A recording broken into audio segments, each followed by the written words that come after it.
हाँ जी बच्चों, मुझे पता है कि आपको बहुत ज़्यादा टेंशन हो रही है कि यार क्या होगा, कैसे होगा, कैसे मैं अपकमिंग अटेम्प्ट निकाल पाऊंगा सीए इंटर का। बिल्कुल भी समय नहीं है और आपसे अभी तक पढ़ाई नहीं हुई है। तो अब क्या स्ट्रेटजी रहनी चाहिए, इन सब बातों में हम बात करेंगे, क्योंकि आज मैं आपके लिए टॉपिक लेके आया हूँ how to clear 101% C inter group 1। कैसे आप अभी भी इस कम समय के अंदर आप 101% अपना सी इंटर ग्रुप 1 का अटेम्प्ट क्लियर कर सकते हैं। तो फटाफट से वीडियो को शेयर कर दीजिए अपने दोस्तों के साथ और फटाफट से वीडियो को लाइक कर दीजिए।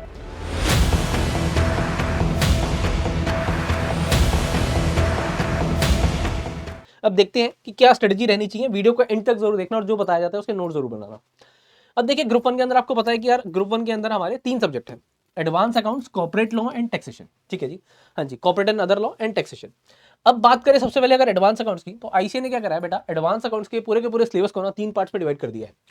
Module 1, module 2 and module 3। Module 1 की बात करें तो इंट्रोडक्शन टू अकाउंटिंग स्टैंडर्ड्स और आपका how to prepare financial statement, इस तरीके से कहीं ना कहीं थ्योरी है और एक प्रेजेंटेशन बेस्ड आपके अकाउंटिंग स्टैंडर्ड, जैसे कि AS3 cash flow statement, AS20 earning per share, AS17, AS18, इस तरीके से आपके यहाँ पर मॉड्यूल 1 के अंदर है। उसके बाद मॉड्यूल 2 में बाकी सारे asset based standard, liability based standards, other accounting standard सारे के सारे यहाँ पर आ जाते हैं। और मॉड्यूल 3 के अंदर क्या है, मॉड्यूल 3 के अंदर है हमारे hard core chapters, practical chapters जिसे कह सकते हैं, internal reconstruction, amalgamation, branch, buyback, ये सारे के सारे चैप्टर आपको देखने को मिलते हैं मॉड्यूल 3 में। तो आपको मैं कहूंगा एडवांस अकाउंट्स के लिए, अगर आप स्टार्ट कर रहे हैं अपना एडवांस अकाउंट्स, तो इसको स्टार्ट करिएगा मॉड्यूल 3 से। मॉड्यूल 3 के अंदर बेटा एक तो प्रैक्टिकल चैप्टर्स हैं, ठीक है जी। तो आपको वैसे भी अकाउंट्स के अंदर प्रैक्टिकल करने में मजा आता है, तो यहाँ पर मजा आएगा आपको, और थोड़ा सा यहाँ पर वेटेज ज्यादा है। सिर्फ मॉड्यूल 3 की वेटेज की बात करूँ तो 40 to 45% बड़े आराम से है, और इसके अंदर कंसोलिडेशन मिला दोगे अगर, तो इसकी वेटेज बन जाएगी कहीं ना कहीं 55 to 60% तक की।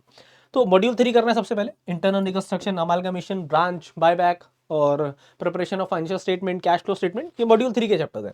तो सबसे पहले मॉड्यूल 3 करना है, उसके बाद आना है मॉड्यूल 2 पे। मॉड्यूल 2 के अंदर कौन से चैप्टर कर सकते हैं, मॉड्यूल 2 के अंदर अगर मैं अकाउंटिंग स्टैंडर्ड की बात करूं, जैसे AS2 पहले करिए, देन AS10, हाँ जी, AS12, 13, 16, उसके अलावा 19, ये वाले अकाउंटिंग स्टैंडर्ड करिए, और उसके बाद आप बाकी सारी चीजें कर सकते हैं। अगर आपने पहले ये सारी चीजें कर ली ना, तो आपका ये करते ही आपको लगेगा कि हाँ यार मैं आराम से कर पाऊंगा। अब ये करना कैसे है वो भी बताऊंगा। अभी मैंने बताया कि कहाँ से स्टार्ट करना है और कैसे करना है। पहले मॉड्यूल 3 भाई साहब, सबसे पहले कंसेप्ट समझ लिया। कंसेप्ट समझने के बाद अगर आपने उसके क्वेश्चन प्रैक्टिस नहीं करे, क्वेश्चन प्रैक्टिस नहीं करे, तो बेटा बात नहीं बनेगी। सर क्वेश्चन प्रैक्टिस कहाँ से करें, कैसे करें? तो बेटा क्वेश्चन प्रैक्टिस के लिए आप आईसीआई के जितने भी क्वेश्चन हैं, आईसीआई के जितने भी क्वेश्चन हैं, बोले मॉड्यूल के अंदर पहले जितने क्वेश्चन हैं, इलस्ट्रेशन, प्रैक्टिकल क्वेश्चन, बहुत ज्यादा अच्छा मॉड्यूल बनाया है आईसीआई ने। और आपको पता है 30 नंबर के एमसीक्यू भी आने वाले हैं। तो जो भी आप चैप्टर कर रहे हो उसको बहुत अच्छे तरीके से उसको कंसेप्चुअली क्लियर करना, उसके बाद क्वेश्चन प्रैक्टिस करना। क्वेश्चन प्रैक्टिस के बिना काम नहीं चलेगा। आईसीआई के अंदर मॉड्यूल बता दिया, इलस्ट्रेशन, प्रैक्टिकल, इसके अलावा RTP MTP past exams, RTP MTP past exam, ये करने बहुत ज्यादा जरूरी है। इसके अलावा काम नहीं चलेगा। या तो ये कर लो, या फिर मैं हमेशा कहता हूँ परफेक्ट प्रैक्टिस, क्योंकि परफेक्ट प्रैक्टिस में हमने सारे मॉड्यूल के question, RTP MTP past exam सब कुछ डाल दिया है। अगर मैं एडवांस अकाउंट की परफेक्ट प्रैक्टिस की बात करूँ, तो आपको ये एडवांस अकाउंटिंग की परफेक्ट प्रैक्टिस देखने को मिलती है। और देखो इसका फायदा क्या है, आपको सारे के सारे अकाउंटिंग साइड के आंसर बहुत ही एक आसान वे के अंदर और एक सिंप्लीफाइड मैनर के अंदर, एक कह सकते हैं आप एक अच्छे तरीके से प्रेजेंट है कि आपको लिखना कैसे है, कि प्रोविजन, एनालिसिस एंड कंक्लूजन, उसके अलावा कौन सा क्वेश्चन कितनी बार आया एग्जाम में। अब या तो आप सारे के सारे क्वेश्चन करोगे, किसी भी एक चैप्टर में आप सारे क्वेश्चन करने लगते हो, तो एक चैप्टर के अंदर कम से कम 50 क्वेश्चन बन जाते हैं। वहीं परफेक्ट प्रैक्टिस के अंदर आपको वो उस चैप्टर के अंदर क्वेश्चन मिलेंगे 20 से 25। क्यों? रिपीटेड क्वेश्चन हटा दिए गए हैं, और जो सिर्फ यूनिक क्वेश्चन बनते हैं ना अपने आप में, वो आपको परफेक्ट प्रैक्टिस में देखने को मिलते हैं। उनका आंसर बहुत एक सोफिस्टिकेटेड वे में आपको गिवन है कि आपने ये लिख दिया अकाउंटिंग साइड के अंदर, तो इसके अलावा कुछ नहीं है। एक भी क्वेश्चन ऐसा नहीं होगा इस परफेक्ट प्रैक्टिस बुक में कि इसके अलावा पेपर बाहर से आ जाए। अगर इसलिए आप देखेंगे, अगर प्रीवियस अटेम्प्ट के कितने भी पेपर आप देख लें उठा के, तो उसमें से जो भी पेपर आया उसमें अगर 120 नंबर का पेपर आता है, तो 110 115 नंबर का आपको परफेक्ट प्रैक्टिस से देखने को मिल जाता है। वो सिर्फ रीजन यही है कि आईसीआई सिर्फ यार अपने उससे ही पूछ रहा है, या तो ये सारा कर लो या परफेक्ट प्रैक्टिस कर लो। परफेक्ट प्रैक्टिस का फायदा ये है कि यार बेस्ट मर्जिंग मिल जाती है, वीडियो सॉल्यूशन मिल जाते हैं, और ये आप हमारी वेबसाइट से परचेस कर सकते हैं, लिंक डिस्क्रिप्शन में गिवन है। तो पहले बताया मैंने एडवांस अकाउंट्स की भाई साहब, सबसे पहले कंसेप्ट करा, उसके बाद क्वेश्चन प्रैक्टिस करी। क्वेश्चन प्रैक्टिस करने के बाद क्या करना है, टेस्ट देना है। टेस्ट बेटा खुद से देके खुद से चेक नहीं करना है, टेस्ट को देना तो खुद से है, खुद से देना ही, कोई और नहीं देगा आपकी जगह। और उसके बाद उसे किसी एक्सपर्ट फैकल्टी से चेक कराना है। अब और हर चैप्टर का टेस्ट देना है, यानी कि आपने अमलगमेशन करा है तो उसका टेस्ट देना है, चाहे आप हमारे स्टूडेंट हैं या किसी और के भी हैं। कहीं भी आप कोचिंग ज्वाइन करते हैं उसमें देखिए कि भाई साहब क्वेश्चन प्रैक्टिस और टेस्ट की वहाँ पर बहुत ज़्यादा रिक्वायरमेंट होती है, वरना कंसेप्ट लेक्चर तो यार आजकल यूट्यूब पे मिल जाते हैं, उसके लिए कहीं से आपको कोर्स खरीदने की जरूरत नहीं है। अगर सिर्फ सोच रहे हो कंसेप्ट करके हो जाएगा तो वो तो यूट्यूब से पढ़ लो, पैसा भी वेस्ट मत करना, ठीक है। और सोच रहे हो सही में क्लियर करना है तो क्वेश्चन प्रैक्टिस और उसके बाद टेस्ट जरूर होने चाहिए, टेस्ट बहुत ज़्यादा होने चाहिए, बहुत कम में काम नहीं चलेगा, हर एक चैप्टर के चैप्टर वाइज टेस्ट। उसके बाद पेपर से पहले फुल कोर्स टेस्ट, ये सारी देने की बहुत ज़्यादा जरूरत है। आप हमारा कोर्स अगर लेते हैं या बैच 75 लेते हैं तो उसके अंदर आपको क्या मिल जाता है, उसके अंदर आपको हर चैप्टर के चैप्टर वाइज टेस्ट मिल जाते हैं, जो हमारी फैकल्टी आपको चेक करके देते हैं और उसकी गलतियां बताते हैं। तो ये फायदा है सीएंटर 3.0 लेने का। उसके बाद अगर मैं बात करूं लॉ की, तो लॉ के अंदर कैसे करना है, लॉ के अंदर बेटा अदर लॉ पहले करना है। अदर लॉ आपको पता है 3 चैप्टर है, 30% की वेटेज है, करना बहुत ज्यादा आसान है, बहुत छोटे छोटे चैप्टर है। उसके बाद कर लो एलएलपी, 15% की वेटेज है, 45% हो गया। बहुत कम मेहनत में, बहुत कम मेहनत मतलब 15 दिन के अंदर आप आराम से कर सकते हैं, 15 दिन भी नहीं लगेंगे इवन आई कैन से। उसके बाद आना आप कंपनी लॉ पे, तो कंपनी लॉ के अंदर चैप्टर 8, 9, 10, 11 पहले ये कर लेना। तो भाई साहब आपका 70% का कोर्स आपने ऐसे कर लिया जो बहुत ज्यादा आसान हो जाएगा। उसके बाद आप जितना टाइम आपके पास बचता है उसके हिसाब से आप बाइफरकेट करते रहिए। बट हाँ, जो पहले कर रहे हो, जो पहले इंपॉर्टेंट चीजें कर रहे हो, तो उसको बहुत अच्छे तरीके से करना कि यार इसमें क्वेश्चन आ गया ना, तो इसमें कहीं से भी क्वेश्चन आ जाए मेरे को कोई दिक्कत नहीं है। लॉ के अंदर बच्चे अटकते क्यों हैं, क्योंकि वो अपने क्वेश्चन सॉल्व नहीं करते हैं। तो आपको क्वेश्चन सॉल्व, एक एक क्वेश्चन अपने हाथ से लिखना है। लॉ के अंदर अगर आपने रोज 30 मिनट्स राइटिंग प्रैक्टिस की आदत बना ली ना, तो बिलीव मी बेटा, कोई आपको इस जंग को जीतने से और लॉ में अच्छे नंबर लाने से कोई नहीं रोक सकता है। लॉ के अंदर सिर्फ एक ही गाइडेंस है, राइटिंग प्रैक्टिस। रोज 30 मिनट्स अगर आपने आदत बना ली तो बिलीव मी लॉ के लिए सबसे प्यारा और सबसे अच्छा सब्जेक्ट हो जाएगा। उसके बाद बात करूं अगर मैं टैक्सेशन की, टैक्सेशन में बच्चों को बहुत ज्यादा डर लगता है, तो साला ये दुख का खत्म नहीं होता बे। तो बेटा आईसीए ने आपके लिए ये चीजें आसान कर दी है। टैक्सेशन के अंदर जीएसटी पहले होता था 40 मार्क्स का, अब उन्होंने कर दिया 50 मार्क्स का, सिर्फ एक कस्टम ऐड करा है छोटा सा, और बाकी इनकम टैक्स है 50 मार्क्स का। तो पहले जीएसटी पे फोकस कर लो।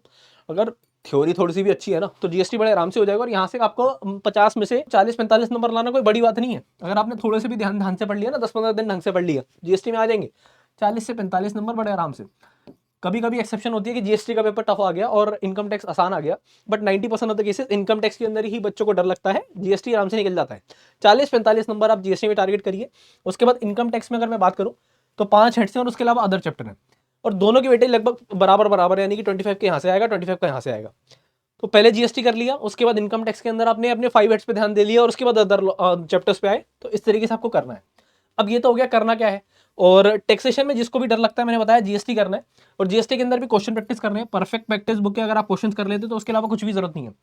इनकम टैक्स में अगर आपको मैं एक हैक दूं, एक ट्रिक दूं, तो उसके लिए बेटा ये है, जैसे ही आपके पूरा का पूरा ये सिलेबस खत्म हो जाता है ना इनकम टैक्स का, और आपको लगता है कि यार ये कैसे चलेगा, तो इसको रिवाइज बहुत अच्छे तरीके से करिए। रेगुलर बेसिस पे अपने प्रोविजन निकालिए इनकम टैक्स के अंदर, और रेगुलर बेसिस पे रिवाइज करिए।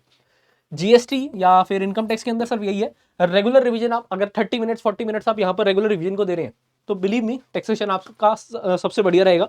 इसके अलावा आप ये कर सकते हैं, आपका जो असेसमेंट ऑफ इंडिविजुअल वाला चैप्टर है AOI, जैसे आपके चैप्टर पूरा हो जाता है, जैसे आपका सिलेबस पूरा हो जाता है इनकम टैक्स का, आप टारगेट रखिए कि यार रोज ना एक असेसमेंट ऑफ इंडिविजुअल का क्वेश्चन कर लूंगा। तो उससे क्या होगा, रेगुलर बेसिस पे ना आपके प्रोविजन सारे के सारे आपके मल्टीपल टाइम रिवाइज हो जाएंगे। टैक्स को रिवाइज करने का सबसे आसान तरीका है AOI का क्वेश्चन उठाया, और रोज बेसिस पे 15 दिन तक आपने रोज एक क्वेश्चन अगर खुद से हाथ से बना लिया ना, तो बिलीव मी टैक्स के अंदर सारे प्रोविजन याद हो गए आपको। अब बात करें कुछ टारगेट्स की, तो यार देखो अभी भी टाइम है, एग्जाम होने की संभावना है, जैसा मैं कह रहा हूँ जून में है, क्योंकि आपका अप्रैल और मई किस में चला जाएगा, इलेक्शन में चला जाएगा। तो एग्जाम होने की संभावना है जून में, ठीक है। बट अगर मई में भी हो जाते हैं तब भी आपको ऐसी कोई टेंशन नहीं है, क्योंकि आपके पास टाइम है अभी ना। फर्स्ट 30 डेज के अंदर आप ट्राई करिए एडवांस अकाउंट्स, सबसे पहले एडवांस अकाउंट्स और लॉ को स्टार्ट करिए। फिर आप 2 सब्जेक्ट के साथ चालू कर रहे हैं, जो कहते हो ना कि सर मेरे को ना बोर हो जाता हूँ सब्जेक्ट में। भाई साहब बोर होते हो तो सीए क्यों कर रहे हो, हैं वहाँ तो यही मेहनत चलेगी। पेपर के अंदर भी तो 3 घंटे बैठना पड़ेगा एक ही सब्जेक्ट को लेके, फिर क्या करोगे। तो 2 सब्जेक्ट लेके चलना है भाई साहब, ज्यादा नहीं, कुछ नहीं। एडवांस अकाउंट्स के अंदर पहले मॉड्यूल 3 करना है यहाँ पर, और उसके बाद कुछ अकाउंटिंग स्टैंडर्ड। 70% आपको मान के चलना है कि फर्स्ट 30 डेज में एडवांस अकाउंट और लॉ का LLP मैंने बताया था, प्लस अदर लॉ, और साथ में आप चैप्टर 8, 9 2 चैप्टर लॉ के आराम से हो जाएगा। देखो कोई दिक्कत नहीं है, मैंने सिर्फ इसलिए 2 सब्जेक्ट रखे हैं। 2 सब्जेक्ट रखोगे, एक एक दिन भी टारगेट रखोगे ना अपने कि आज का ही टारगेट, आज का ही टारगेट है, आराम से 30 डेज में आराम से हो जाएगा। 70% के आसपास आपका फर्स्ट 30 डेज में 2 सब्जेक्ट कंप्लीट होते हुए दिखेंगे। नेक्स्ट 30 डेज में क्या करना है, एडवांस अकाउंट सब यहाँ पर बच्चा कुछ कंप्लीट हो जाएगा आपका, ठीक है। जीएसटी यहाँ पर लाना है अब अपने आपको, और 5 हेड्स आपके इनकम टैक्स के बड़े आराम से हो जाएंगे। जीएसटी करने में 10 से 12 दिन लगते हैं। एडवांस अकाउंट का मैक्सिमम पोर्शन आप यहाँ पर कर चुके होंगे, तो यहाँ पर 5-7 दिन देने की जरूरत पड़ेगी maximum GST, and then 5 heads. 5 heads maximum है, अगर 2 या 3 भी हो जाए तब भी चलेगा, ठीक है जी, ठीक है। अभी और इस बीच के अंदर इन 30 डेज के अंदर एडवांस अकाउंट जो पढ़ा है और लॉ पढ़ा है उसको रिवाइज करते रहना, ठीक है। तो यहाँ पर 60 डेज बाद दिखेगा यार आपको कि हाँ यार मेरा ना ऑलमोस्ट सारी चीजें हो गई हैं। नेक्स्ट 30 डेज के अंदर आपको इनकम टैक्स खत्म कर देना है, लॉ के बच्चे कुछ चैप्टर पहले करने हैं, मतलब चैप्टर 8-9 करा है तो 10-11 और रिवीजन करनी है। रिवीजन यहाँ पर अब मेन है। उसके बाद आपको सारा का सारा टाइम देना है रिवीजन और टेस्ट। देखो रिवीजन का मतलब क्या होता है, रिवीजन करनी कैसे होती है। रिवीजन एक तो अपने नोट्स को उठा के रिवाइज करना है, दूसरा आप जब पहली बार क्वेश्चन सॉल्व कर रहे थे, आप परफेक्ट प्रैक्टिस के क्वेश्चन सॉल्व कर रहे थे, उसमें मार्क करते चलिए कि यार ये क्वेश्चन ना मेरे को डिफिकल्ट लग रहा है, मेरे को इसका पॉइंट डिफिकल्ट लग रहा है। रिवीजन के टाइम पे सिर्फ उस क्वेश्चन को हाथ से करने की जरूरत होती है, ठीक है जी। इसके अलावा आप टेस्ट देने से पहले रिवीजन करेंगे। तो टेस्ट देने से पहले, जब फुल कोर्स टेस्ट देने से पहले रिवीजन करेंगे, तो आपने जो चैप्टर वाइज टेस्ट दिया है उसमें जो गलती आई है उसको फुल कोर्स देने से पहले जरूर रिवाइज करिए। तो रिवीजन के टाइम पे आपको पता होना चाहिए कि मेरी कहाँ गलतियां हैं, मेरी क्या गलतियां हैं जिसको मेरे को ठीक करना है। तो वो होती है रिवीजन। आप सोचो कि यार मैं सिर्फ अपना कोई भी चैप्टर उठाऊंगा, अपने नोट्स उठाऊंगा, रिवाइज करूंगा, हो गया रिवीजन, ऐसा नहीं होता। या सारे क्वेश्चन कर लूंगा, भाई साहब ना, इतना टाइम नहीं है। आपको अपनी गलतियों पे पॉइंट आउट रखना पड़ेगा कि गलतियां कैसे पता लगेंगी, टेस्ट पेपर से पता लगेंगी, जब मैं पहली बार क्वेश्चन सॉल्व कर रहा हूँ जो नहीं बन रहा है उससे पता लगेंगी, तो वहीं से हो पाएंगी चीजें। फुल कोर्स एमटीपी ट्राई करिए, मिनिमम पेपर से पहले 5 फुल कोर्स टेस्ट दीजिए जो चेक कराएं आप। और हर टेस्ट के बाद ये आपसे उम्मीद होनी चाहिए, आपसे अपना एक वादा होना चाहिए कि हर टेस्ट के बाद कम से कम 10 से 15 नंबर में इंक्रीज करूंगा।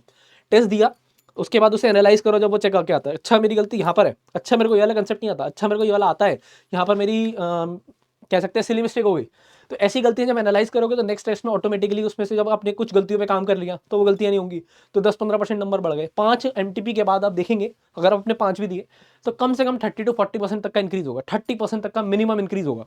तो 30% तक का इंक्रीमेंट होना कोई बड़ी बात नहीं होगी, और जिसने थोड़ी सी ज़्यादा गलतियां होंगी उसका 50% तक का भी इंक्रीमेंट हो सकता है, जो स्टार्टिंग में जिसको चीज़ें समझ नहीं आ रही थी। तो फर्स्ट एमटीपी और फिफ्थ एमटीपी में इतना फर्क आ जाता है। रिवीजन पेपर से पहले मिनिमम 3 से 4 कर लेना। सारा खेल ना, सारा खेल कोई नहीं बताता तुम्हें, सारा खेल क्वेश्चन प्रैक्टिस टेस्ट रिवीजन का है। जिसने ये अच्छे से कर ली, जिसको ये अच्छे से मिल गया ना अगर, तो उसको कोई भी जरूरत नहीं है। इसके अलावा अगर आपको अभी भी डर लग रहा है तो आप हमारा बैच 75 ज्वाइन कर सकते हैं। CA Inter 3.0 में आपको मिल जाता है, ठीक है, पीपी बुक मिल जाती है, टेस्ट पेपर मिल जाते हैं, live classes, live doubt classes और टीचर से 1-to-1 कनेक्ट होने का मौका, लाइव काउंसलिंग सेशन, ये सारी चीजें मिल जाती है। तो अगर अभी भी डर लग रहा है, अभी भी लग रहा है कि यार कैसे होगा, क्यों होगा, तो फटाफट से CA Inter 3.0 में एनरोल हो जाओ। और अगर नहीं भी हो रहे हो तो अपनी पढ़ाई को अच्छे तरीके से करो, क्वेश्चन प्रैक्टिस करो, टेस्ट दो, रिवीजन करो, सारी चीजें बढ़िया होंगी, कोई दिक्कत नहीं है। तो ऐसे ही अच्छी अच्छी वीडियो देखने के लिए चैनल से जुड़े रहिए, वीडियो को लाइक करिए और शेयर करिए अपने दोस्तों के साथ। मिलते हैं नेक्स्ट वीडियो में, तब तक के लिए goodbye, all the best, जय श्री श्याम।